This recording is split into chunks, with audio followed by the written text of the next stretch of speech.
as a craft beer, we can do this. Yeah. What's good, yo? This is C Certified Brewhead, and welcome to another edition of Beer Mail here on BAOS. And tonight, we got a bit of a banger. We got a banger.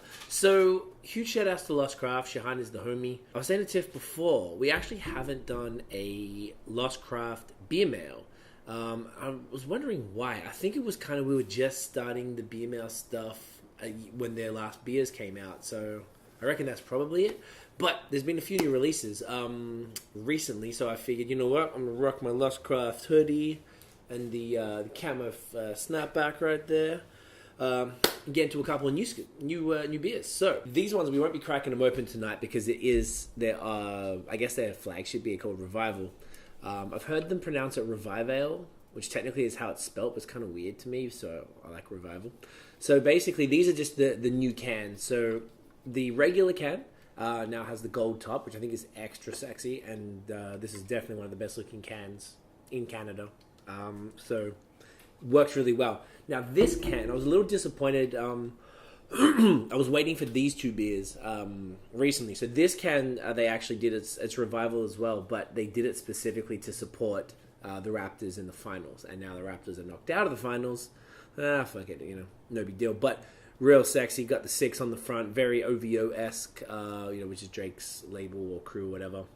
CN Tower on the back, Repetillo heavy, and also the gold lid, which I really, really like. So this was a short run. I'm not sure about this one, if the gold lids are the normal. I don't think he said, but either way, branding-wise, it's just on fire. So the one we are going to crack right now, this is their, I guess, the second latest beer. This came out maybe like a month ago. It's called Unifeye. It's a premium light lager. It's 4.2%. I've heard that this is dry hopped. I don't know for sure.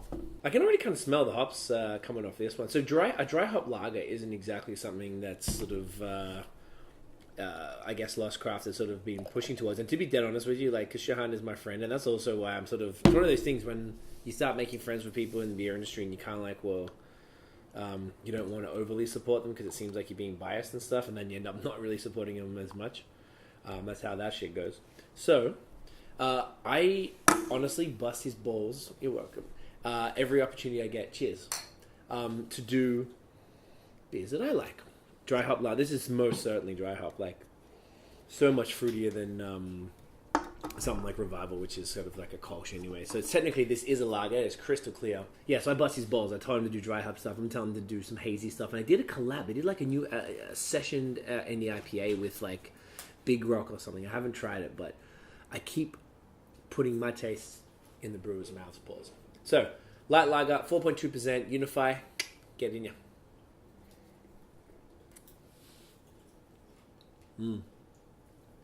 Yeah, I really like this. It's like, I was curious. I forgot what he said. Like what Shehan told me about the, like, why would you go to a 4.2% lager when you've got like a 5 or 4.9 or whatever it is, 4.8 Kolsch, when they are quite similar beers. But I mean, I can see the reason why. I mean, technically, as a beer nerd, like, generally Lost Craft isn't trying to get us. They're not talking to people like me directly. They're trying to convert the Budweiser drinkers, the Coors Light drinkers, all the macro drinkers, and bring them in. Lost Craft are the ultimate like gateway brewery, not even just gateway beers, a gateway brewery.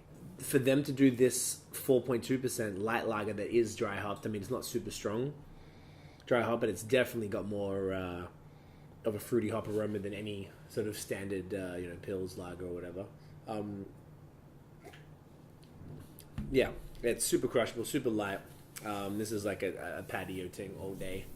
Nice balanced malty breadiness. Definitely there would be a difference between the two. But yeah, it's speaking to those other people, and sometimes people want the even lighter again. Like Shehan did tell me the exact positioning for the beer.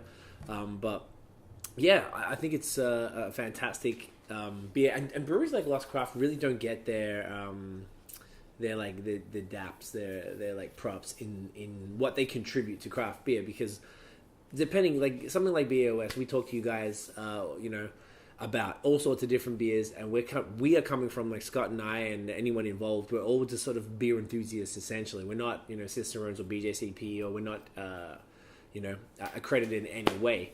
But we're trying to, make craft beer approachable for everybody. Like, we do nerdy enough shit for the beer nerds, like myself, but we also do, we make it palatable. And that's what I think Lost Craft do.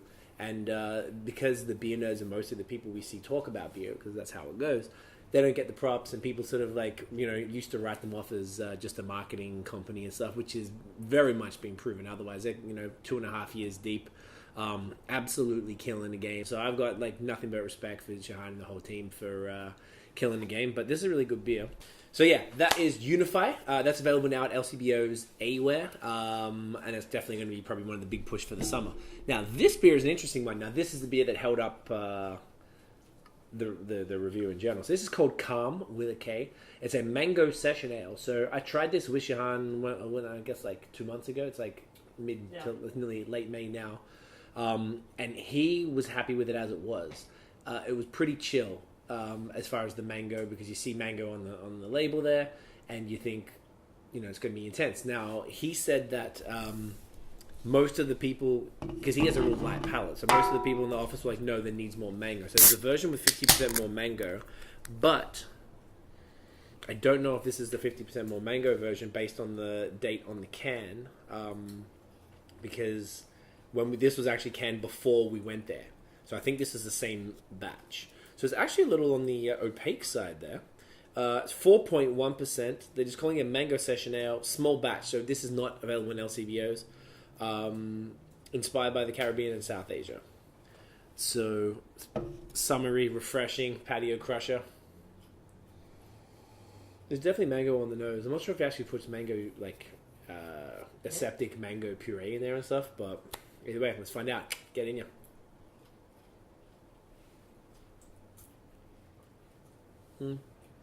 Yeah, I really like this. Yeah, the mango's super subtle right in the back end there. Pause. Crisp. Nice little balanced malt with the sweetness. I don't even know how to describe this, because this is calling it a session ale. I don't even know what style this would be. It's light enough that it's probably some form of the base might be something like Revival, and then they've gone and put the mango in that, but they've made it lighter. So I'm not sure if the ingredients are completely different, but this is super good, man. Lost Craft is most certainly a sessionable, hot day patio drinking beer. That's what they do. So this is exactly up that alley. I really like it. Yeah, I'm not sure where you can find. Like I said, Unifye's everywhere. I'm not sure where you can find the Kalm joints, but definitely get hold of the new Revival. At least you can get that can. It's very, very nice.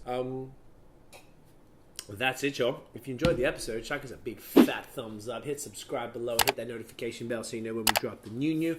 Follow us on social media at BAOS Podcast, and check out the long form audio podcast. We're dropping a lot of Montreal focus actually right now. I'm not sure when this will drop. It's kind of Montreal, Toronto. That is it, y'all. We'll see you in the next video. And as always, get it in ya.